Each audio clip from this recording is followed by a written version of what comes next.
Hi everybody, welcome to our lecture on comparing non-democracies. All the latest tops, you've gotta shrug them off, shut them off with 10,000 times told truths. You still gotta ask for proof, cause if you're dying to be led, they'll lead you up the chains to their popular refrains, and then your slaughter's been. So there are two big distinctions we can make when we're comparing non-democracies. The first deals with the question of what is the relationship between state and society. How does the state interact with society, and does it try to mold its citizens and civil societies, or does it just demand that they follow orders? The second question is how leaders are selected and how leaders maintain support. So let's begin with the first question. So this is the distinction between whether or not the state tries to mobilize its citizens or whether the citizens' acquiescence is sufficient. In totalitarian regimes, the state requires active participation by everyone. You can't just go along. You have to actually get out in the streets and pretend to love the regime. You need to join associations run by the state and be a model citizen. These regimes are motivated by overarching worldview ideologies like Marxist-Leninist communist ideologies or fascist ideology. And they indoctrinate their citizens into these ideologies and require them to take part in civil groups like the Hitler Youth or the local communist committees. So such regimes are very rare and they're very hard to sustain. Really, there's not many modern examples. Right now, the only thing that comes close to a totalitarian regime would be North Korea. We're going to talk much more about garden variety authoritarian regimes. Here, the leadership of the country is firmly dictatorial, but they aren't attempting to make civil society in a certain way, and they generally prefer demobilized, subservient citizens. So it's best for people to pretty much stay inside, not to protest, not to attract attention to themselves, basically to try not to appear like rabble-rousers. These are much more common in the world today, so it's among these states that we're going to try and think about making comparisons. What we will mainly concern ourselves with in this lecture is the second set of questions. How are leaders selected, and how do these leaders maintain the support that they need to stay in power? One useful way to look at this is by thinking about the selectorate. The selectorate is a subgroup of the society that can choose the leader. The key idea here is that everybody, even a dictator, has to ultimately answer to somebody. For instance, in China this would be the upper ranks of the Chinese Communist Party, and in Russia today it's the state and business elite who call the shots. This group's support is crucial for rulers because without it they won't be ruler for much longer. The relationship between the selectorate and the ruler in most authoritarian regimes is reciprocal. Though the selectorate as a group has the power to give and take political power, the ruler is still the boss, and he can elevate people into the selectorate and can often get rid of them. Of course, in an authoritarian regime there is very little reciprocity between the ruler and the citizens of the state. The ruler is the boss, and normal people who reject this openly often meet with very terrible ends. Unfortunately, we'll see that even enormous masses of regular people can't always bring down a regime alone. They need key power dealers within the state, members of the selectorate, to bring down the rulers. Thinking in terms of the selectorate, therefore, allows us to make some interesting comparisons among non-democratic states that have real differences. Such comparisons involve variables like how big the selectorate is, the sorts of criteria for admission into the selectorate, the procedures or lack thereof the selectorate uses to choose leaders, and the degree to which the interactions among the populace, the selectorate, and the leaders are codified legally or done haphazardly. So before proceeding, let's think of a few examples of what selectorates can look like. Here we see selectorates ranked from tiny to huge. There are hypothetical situations in which there is no selectorate. For instance, in an absolute monarchy where the ruler is determined by bloodline and has absolute 100% control over the state, there is no selectorate. This is rare, however, as kings still need support, so even monarchies have power brokers behind the scenes that the king must keep happy. In a personalistic regime, which would be along the lines of Gaddafi, the selectorate can be a small inner circle around the leader. The people that the leader has hand-picked and perhaps belong to his clan or family. In a military dictatorship, it is the people at the top of the military who are the key members of the selectorate. Indeed, because the military has a lot of the real force of the state, At least some of its leaders tend to be in the selectorate of most regimes. In single-party autocracies, the people at the top of the party hierarchy are the selectorate, while in an oligarchy, which means rule by few, there may be a group of economic and political elites calling the shots. As I mentioned earlier, this is what most people think is going on today in Russia, with the country's few richest businessmen and most central politicians holding a lot of the power. Democracies also have a selectorate, and if the democracy works well and has full universal suffrage, the selectorate is the entire electorate. So we see that the idea of a selectorate gives us a way to compare different non-democratic states. If we can find out the size of the selectorate and its internal logic, we can learn a lot about what an authoritarian government can be expected to do. A related concept is institutionalization. Institutionalization refers to the degree to which government processes and procedures are established, routinized, and predictable. A state with a high level of institutionalization has laws and procedures set in place that govern both the populace and the leadership. These states are more predictable because political behavior of key players will be strongly influenced by the rules of the state's political institutions. On the other hand, states with very low levels of institutionalization might have rules on the books, but they are not entrenched and may be subject to rapid change.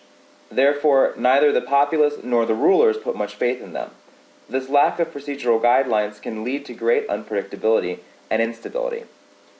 To shed light on this difference, let's compare China today to China of a few decades ago. So following the Chinese Communist Revolution and Civil War, Mao became the supreme leader or chairman of China. Following such political and social trauma, the country was in shambles and completely lacked political institutions. Throughout his time as leader, Mao ruled by fiat. Fiat meaning rather arbitrary orders or decrees. This is rule by the leader's whim. Basically, whatever Mao said went. If he completely flipped his opinion from one day to the next, the law changed from one day to the next as well. These laws, coming and going so quickly as they can, often are not closely followed or applied.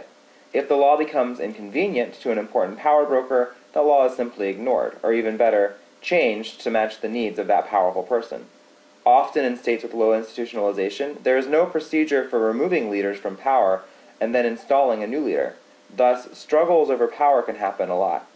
This was the case following Mao's death, and there was no political institution to select a new Chinese leader, so a long struggle among various powerful factions of the country's political elites ensued.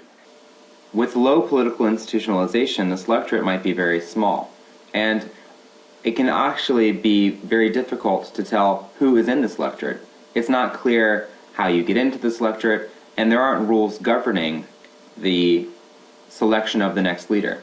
Indeed, in some cases, the selectorate turns out to be whoever wins the power struggle following the demise of the previous leader. The system of weak institutionalization allows the leader to rule unencumbered, but it also has the obvious drawbacks of great instability, unpredictability, and downright danger for those at all levels of the system.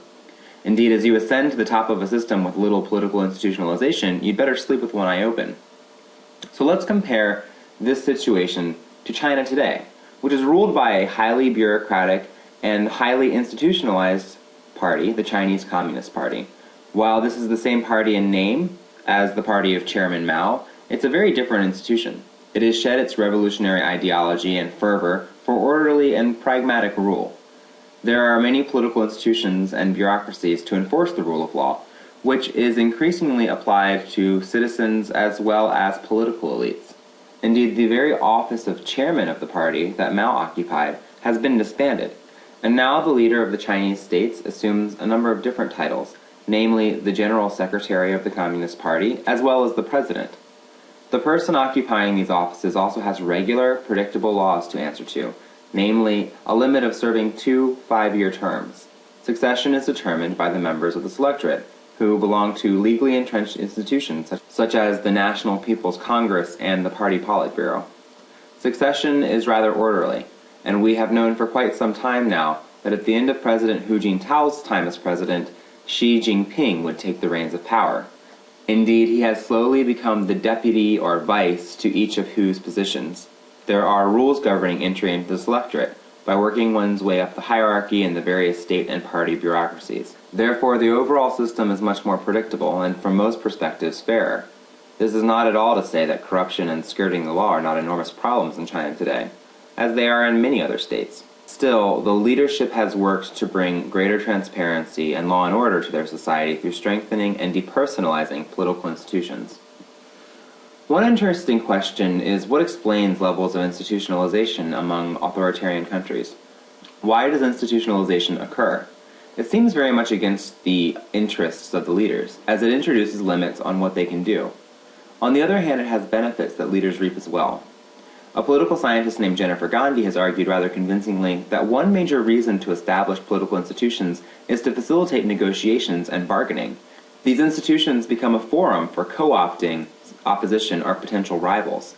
The idea is that the ruler has to keep tabs on various power centers, and institutions like state bureaucracies and even elected legislatures provide various offices that the ruler can grant to these power brokers to allow them to air their grievances in a way that the ruler can see, anticipate, and deal with.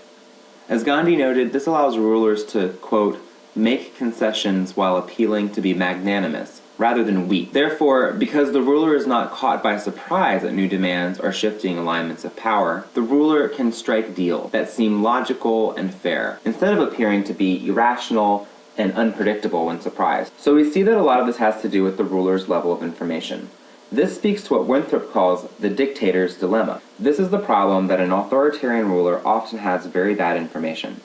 He needs to know how much support he has among key power brokers in the state, and their relative levels of strength and influence. Because he is the head honcho, people will tend to lie to him, saying they support him and that he has all of the power. So he basically can't get the information that is crucial to his successful ruling and even his survival. This can become a vicious circle, one of those cycles that spirals downward and reinforces itself. If the ruler resorts to repression in fear that people are plotting against him, this can make him have even less information, which will lead to more plotting behind his back, which will lead to more suspicion and more repression and worse information, and the cycle continues. You see how this can spiral out of control. Institutionalization is a way to break this cycle, to get competitors' beef out in the open to deal with. Moreover, by making the law less arbitrary and providing institutions like legislatures, the regime can give itself the appearance of legitimacy by popular will. Thus, semi-authoritarian regimes in which leaders still keep a very tight lock on power and limit actual democratic rights have become quite popular regime types. This is because even shoddy elections can go a long way in providing important legitimacy in a modern world in which democratic legitimacy is increasingly the bottom line in political legitimacy. Finally, institutionalization can provide stability, which is great for society, but also the economy. Indeed, the fact that a stable investment environment is required for continued economic growth probably goes a long way in explaining the impetus for authoritarian rulers to support institutionalization. This is almost certainly the case in China. There are, however, times when a ruler won't want to institutionalize political power. The big downside is that it might actually put limits on the ruler. For instance, if you set up a legislature and they disagree with you, you are playing a rather dangerous game by dissolving them or ignoring them. You just might lose enough of the selectorate to be fired. In the name of blindly holding on to power at all costs, some rulers might prefer to follow what Migdal calls the politics of survival, systematically attacking any rival power center, gutting political institutions, and placing cronies, close friends, and family members in key positions. Another strategy is to create institutions that rival the institutions that you're afraid of. For example, Colonel Gaddafi of Libya, weary of the threat of the military, made sure to neglect military funding and set up his own alternative militias filled with loyal supporters and funded very generously. These militias could then counterbalance the power of the military. This has the great benefit of allowing a ruler to rule by fiat, and it can be a successful strategy for staying in power, but it also has enormous cost. If you put your own cronies into positions rather than putting people who actually understand how to do the job efficiently into those positions, the efficiency and capacity of the state suffers greatly. When there aren't clear-cut rules, or when multiple institutions are always stepping on each other's feet, there will also be much less stability. This can really cause economies to contract, and standards of living to plummet. So what are the consequences of these various sorts of selectorates and levels of institutionalization? For now, we're just going to briefly note the sort of things that these can be key variables for without going into much detail. One place these variables really matter is in predicting whether an authoritarian regime holds on to power or crumbles in the face of some severe crisis or attempted revolution. Regimes with broader selectorates and greater institutionalization can often adapt much more easily and maintain the support of key players. The difference between a leader losing support and being ousted without enormous instability, like in Egypt or in Tunisia, and a leader holding on for dear life, will often be determined by the degree to which the selectorate stays behind the leader. So understanding who is in the selectorate and what they want is key to understanding what happens when events like the Arab revolts begin to unfold. Another place it is important to understand how non-democracies differ from one another is in trying to predict the trajectories of states embarking upon democratization after some sort of political transition. The legacy of authoritarian rule makes a big difference for countries in these circumstances. A state with a broad selectorate that allows some political pluralism and institutionalization may have a much easier time facilitating the delicate processes of democratization. This can affect the willingness of players within the selectorate to negotiate with democratic oppositions and facilitate a smooth transition, versus working to oppress and tearing the country apart, as we see playing out dramatically and tragically in Syria today. Whether a country peacefully transitions or experiences a period of political trauma has major implications for the viability of democratization, as it is a delicate and conflict-ridden process even in the best of scenarios. So we've barely scratched the surface of an enormous and fascinating body of work that attempts to pull back the curtain and understand the hidden inner workings of various non-democracies. Hopefully this gives you a little taste of how these various states differ from one another, how we can think scientifically about these differences, and why they matter. That's all for today. Thank you for your attention, good luck with the rest of the course material, and if you have questions or comments or any concerns, please do get in touch. Have a great day.